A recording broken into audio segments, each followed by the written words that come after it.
我一不小心认了战部大佬当干爹，安阳侯刺杀来袭。你怎么在我房间？我没逼你，你现在可以走。不是安阳侯送的我就得要，我跟他不一样。不是的，我让你走，你非得留下，是不是贱？是我家人他们。我是三金，立即释放莫柔的家人，所有调查结果销毁。整整一个晚上，房间里充斥着各种声音。事情结束，三金和马科长一起前往总局。昨晚累坏了吧？感谢马科长关心，顶得住。不要牵扯太多关系，对你不好。无所谓，因为价值无人能取代。老马有没有兴趣跟我一块买航母？国家强大，军事为先，咱们缺一艘航空母舰，必须有，6两毛坐公交，剩下的59块6全都拿去买航母。密安总局会议室，所有部门领导都很严肃。就这，把稿子放下，你自己说说。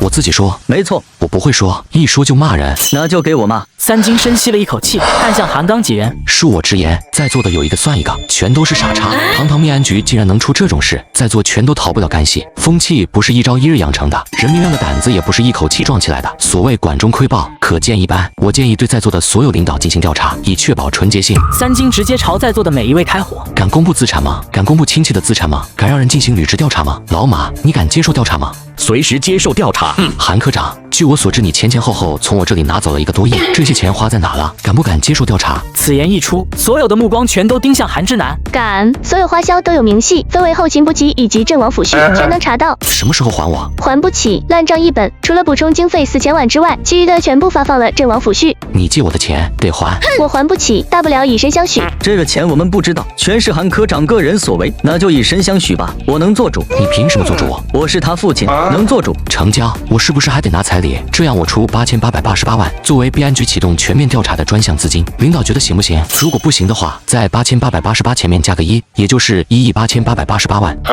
不够那就再加1亿，没别的意思，就想知道这个媳妇娶回家之后能不能打。三金你够了，再加1亿。韩之南，我已经花了3亿8888万娶你，就问你跟我回去之后能不能跪下给我洗脚？如果不能呢？那就不娶了。能洗脚。古往今来，三金是第一个敢在这种机构里花钱买老婆的。我他妈杀了你！你傻吗？我这次抢了很多钱，得找个理由吐出来一部分，不然老子走不出帝都。再说了，跟了我之后，咱们就是一家人。你想要多少钱不行？不要总想着一次一次的卖，打包卖更划算。韩之南被气笑了。我呸！上面最想要的就是胡闹的三金，满脑子都是女人跟钱的三金。我还没想好怎么成为卧道人，所以必须先成为最锋利、最让人放心的刀。书锦，陪我去一趟战部。去那干嘛？宣示下主权，让上面更加不想动我。半小时后，两人来到帝都战部总部。吴总，我来看您了。都把地都闹翻天了，准备拍拍屁股走人才想起我。我怕人说我狐假虎威，更怕给您造成不好的影响。你还真是，这位是我老婆舒锦，舒老家的小女儿，不错。吴总，我最近研究出了无人机蜂巢作战理论。无人机蜂巢战术又称未来战争模式。无人机可以执行侦察、刺杀、轰炸等任务。一架无人机或许用处不大，可如果100架、1000架呢？它可以卸载炸弹，也可以卸载火力，同时本身也是一枚炸弹。这是战争模式的根本性改变。吴老总双眼放光，他对无人机有了解，但了解的不多。但是缺乏支撑，我们需要的是微型无人机，这需要科技支持。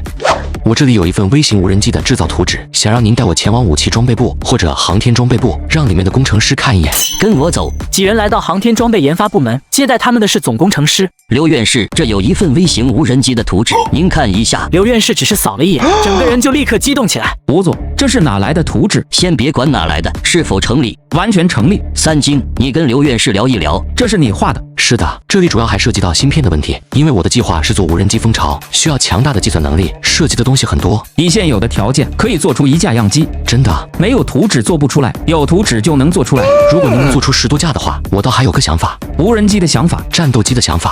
两人足足聊了5、6个小时。三金出来的时候，走路都有些摇晃。三金，你的安全级别需要提升。还是娘家人疼我。吴总，您若不嫌弃，我认您做干爹如何？干爹，于公我钦佩您的品格，于私我也想找个靠山，天才多夭折。我想留着命为国家做更多的事，别的关系不够分量，唯有父子。好，我答应你。老婆愣着干嘛？快给干爹磕头。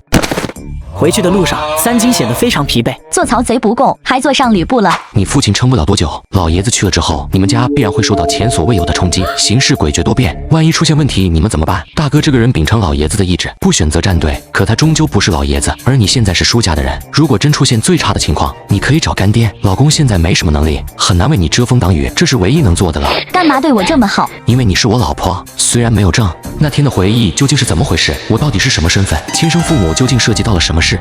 帝都很危险，我该回去了。老公，回去之后小心点。苏凤仪爱你，但更爱她女儿。江南对你则是依附，康敏对你是精神依恋，黄蕊对你更多的是感激，但他们都有可能背叛你。对鹦鹉好一点，他这辈子都不会背叛你。你们是一个世界的人。那你呢？我会背叛你，但老师永远不会出卖学生。隔天，三金与秦王乘坐飞机回魔都。抵达机场的时候，三金示意秦王不要妄动。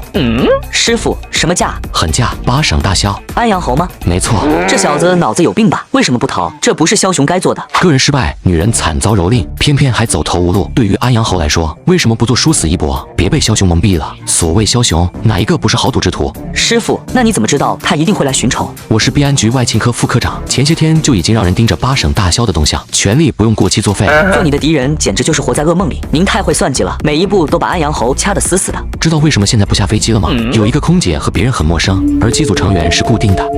太恐怖了，骇人的细节掌控。先生，可以下飞机了。我们故意留到最后，是因为我兄弟他挺喜欢你的。对了，那边的空姐是不是叫苏欣？不是呀。那她叫什么名字？我也不知道，她是临时调过来的。三金笑了笑，起身朝舱门走去。感谢您搭乘鲁航，祝您旅途愉快。伪装的不行，下辈子别努力了。